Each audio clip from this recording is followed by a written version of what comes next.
Mike Wallace with another television interview in our gallery of colorful people. In television drama, few names have the prestige of that of our guest. Rod Serling is the only writer to have won 3 Emmy Awards for Requiem for a Heavyweight, Patterns, The Comedian. We'll talk to him about censorship in television, his fight to say what he believes, and we'll learn what he means by the price tag that hangs on success. Way back in 1951, when television was just a baby, a young man sat in a Cincinnati diner with his wife and came to a momentous decision. He decided to give up the security of his job and take a chance in becoming a freelance television writer. Rod, first of all, let me ask you this. What was it that brought that decision about? Was it a burning desire to write because you felt that you had to say something, or was it just a way to make more money? A combination of many things, Mike. The immediate motive at the time, the prodding thing that pushed me into it, was that I'd been writing for a Cincinnati television station as a staff writer, which is a particularly dreamless occupation, composed of doing commercials, even making up letters of, what do they call it, to plug a product. Somebody has used it. Testimonial? Testimonial letters. As I recall, there was a drug, a liquid drug on the market at the time that could cure everything from arthritis to a fractured pelvis. And I actually had to write testimonial letters. And on that particular day, I just had it. And though I had been freelancing concurrent with the staff job, the best year I'd ever had, I think we netted about $700, which is hardly even grocery money. Yeah. And that one night, we just decided to, sink or swim and go into it. So you came here to New York? Not immediately. We stayed on 6 months, I guess, in Ohio, and came to New York.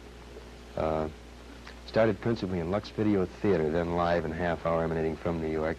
I did 11 shows for them, and I was sort of on my way from that point on. And what kind of stuff did you write? Because you said that it wasn't just the money, it was something that you wanted to say that you weren't getting a chance to say in Cincinnati. Well, in those days, Lux Video, as one show, was doing reasonably adult stuff. These, of course, were not Playhouse 90s, nor were they award-winning shows, but they were reasonably mature things that even today stand up pretty well. And I was doing Lux Video, craft theater, the early so-called pioneer days of television, which, of course, are hardly pioneer, but anything over 8 years old is pioneer style in television. You've come a long way since those early days, and perhaps more than any other writer, your name has figured in the classic battle of the, that is, television writer, the battle of the writer to be his own man. What happens when a writer like yourself writes something that he really believes in for television? I'm not sure I understand the question, Mike. What happens, you mean, in terms of... Well, we hear a lot about censorship of the writer on TV. We've heard a good deal about it in your own case especially. Well, depending, of course, on the thematic treatment you're using, if you have the temerity to try to dramatize a theme that involves any particular social controversy currently extant, then you're in deep trouble. For instance? A racial theme, for example. The case in point, I think, a show I did for the Steel Hour some years ago, 3 years ago, called Noon on Doomsday, which was a story which purported to tell what was the aftermath of the alleged kidnapping in Mississippi of the Till Boy, the young Chicago Negro. And I wrote the script using black and white initially. Then it was changed to suggest an unnamed foreigner. Then the locale was moved from the South to New England, and I'm convinced they'd have gone up to Alaska or the North Pole and using Eskimos as a possible minority, except I suppose the costume problem was of sufficient severity not to attempt it. But it became a lukewarm, vitiated, emasculated kind of show. You went along with it, though? All the way. I protested. I went down fighting, as most television writers do, thinking, in a strange, oblique, philosophical way, that better say something than nothing.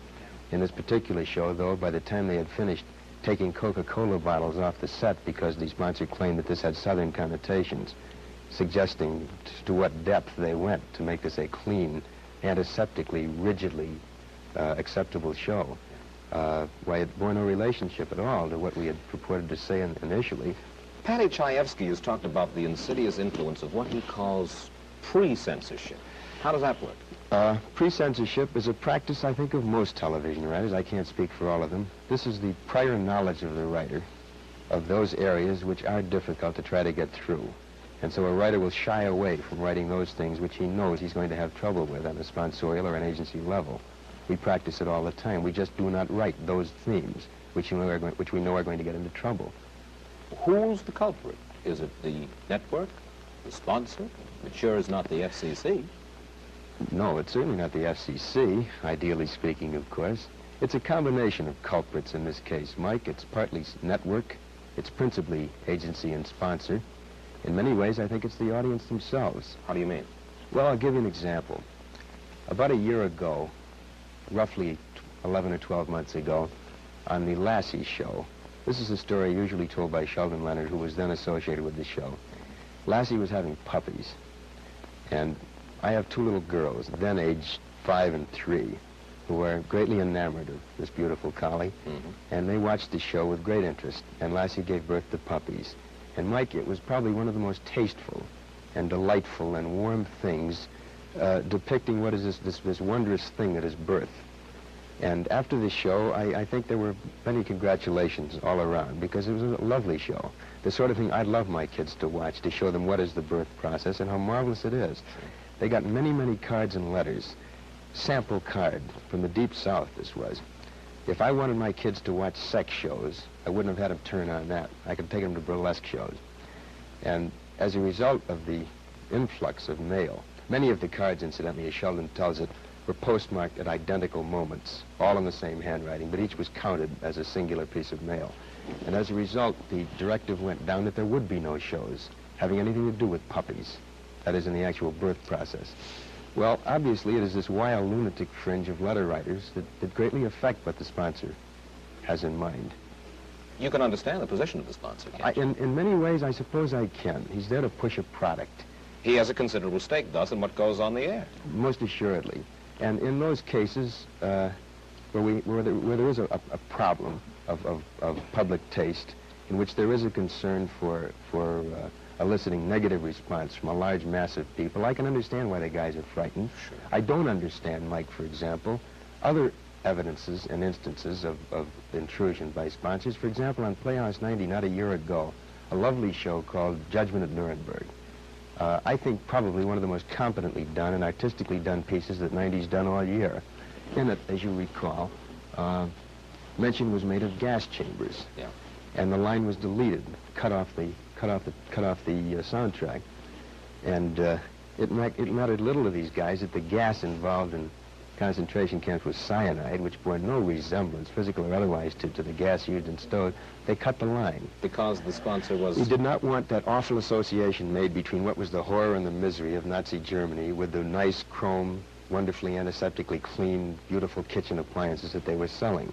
Now, this is an example of sponsor interference which is so beyond logic and which is so beyond taste. This I rebel against. You've got a new series coming up called The Twilight Zone. You are writing as well as acting executive producer on this one. Who controls the final product, you or the sponsor? We have what I think, at least theoretically anyway, because it hasn't really been put into practice yet, a good working relationship, where in questions of taste, in questions of the art form itself, in questions of drama, I'm the judge, because this is my medium and I understand it. I'm a dramatist for television. This is the area I know. I've been trained for it. I've worked for it for 12 years. And the sponsor knows his product, but he doesn't know mine. So when it comes to the commercials, I leave that up to him. When it comes to the story content, he leaves it up to me. Has nothing been changed in the... We changed in 18 scripts, Mike. We have had one line changed, which, again, was a little ludicrous, but of insufficient basic concern within the context of the story, not to put up a fight. On a bridge of a British ship, a sailor calls down to the galley and asks, in my script, for a pot of tea, because I believe that it's constitutionally acceptable in the British Navy to drink tea. Yeah. One of my sponsors happens to sell instant